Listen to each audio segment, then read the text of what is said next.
అక్క, వంటలన్నీ అయిపోయినట్టున్నాయి కదా, ఇంకా ఇక్కడే కూర్చున్నావేంటి? త్వరగా రా, పెళ్లి వాళ్ళు కూడా వచ్చేశారు.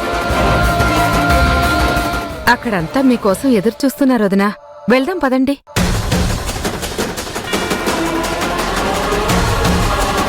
ఏంటక్క, తల్లి మీద కోపం పిల్ల మీద చూపిస్తున్నావా? మీ ఇద్దరి మధ్య ఎన్ని మనస్పర్ధలైన ఉండొచ్చు, కానీ ఈ 2 ఏళ్లకి ఒకటే ఆడపిల్ల. వేద లలిత కూతురే అయినా మీకు కూడా కూతురే కదా వదినా. అక్కడికి అందరూ వచ్చినా నువ్వు రాలేదన్న బాధ బావ కళ్ళలో కనిపిస్తుంది. నువ్వు అక్కడికొచ్చి ముందు నిలబడితే ఆయన ఎంతో సంతోషిస్తారు. నీ పంతం కోసం ఆయన్ని బాధ పెడతావా? మాట్లాడి వింటక్క, వెళ్దాం పదా.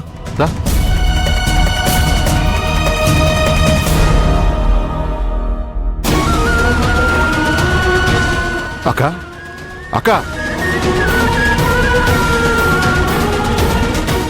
మీరే కాదు, మా నాన్నే వచ్చి పిలిచిన ఆవిడక్కడికి రాదు, ఆ గడప తొక్కదు.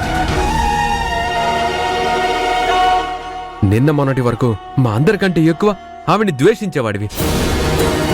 ఏదో ఆ వేద ఒకసారి నీకు సాయం చేసిందని ద్వేషం కాస్త ప్రేమగా మారిపోయిందా? అందుకే దగ్గరుండి మరీ సంబంధం తీసుకొచ్చాం.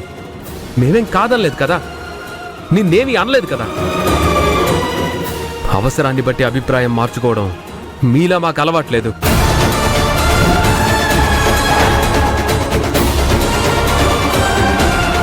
విష్ణు,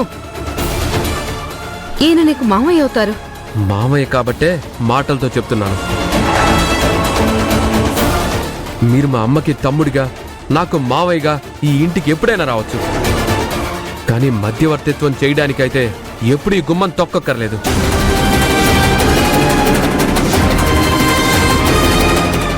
పెద్దవాడు అయిపోయావనుకుంటున్నావేంట్రా? పెద్ద పెద్ద మాటలు మాట్లాడుతున్నావు. అయినా పెద్దవాళ్ల మధ్య మనస్పర్ధలుంటే వీడొచ్చి నీలాంటి పిల్లలు సర్ది చెప్పాలి, సరిదిద్దే ప్రయత్నం చేయాలి. కానీ నువ్వు ఇంకా వాటిని పెంచే ప్రయత్నం చేస్తున్నావు అనిపిస్తుంది. చదువుకున్నవాడి సంస్కారం ఉండుంటుందిలే, ఏదో ఒకటి చెయ్యాలని మొన్నటిదాకా అనుకునేవాడిని. కానీ నీ చదువు నీకు ఏమి నేర్పిందో ఇప్పుడు అర్థమవుతుంది. నా గురించి నువ్వేం ఆలోచించాల్సిన అవసరం లేదు. నువ్వు నన్నేమి ఉద్ధరించాల్సిన అవసరం లేదు.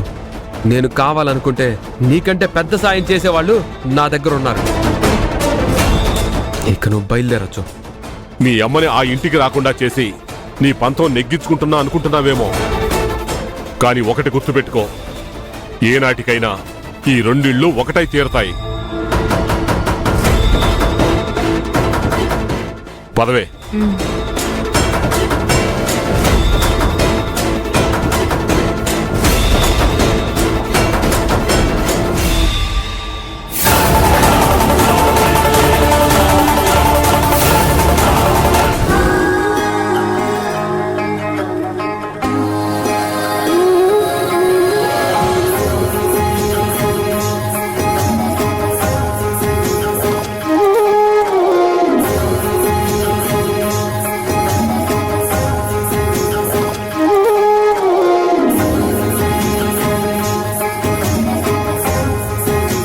అయ్యా, ముహూర్త సమయం సమీపిస్తోంది.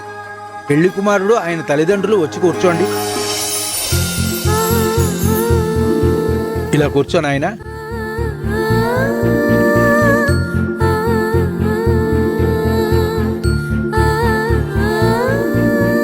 అమ్మాయి తల్లిదండ్రులు కూడా వచ్చి కూర్చోండి. ఏమండి, రండి. అనయ్య పిలుస్తున్నారు.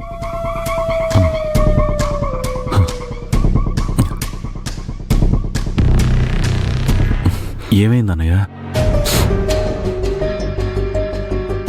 కన్న కూతురు నిశ్చితార్థం, కన్న తల్లి లేకుండా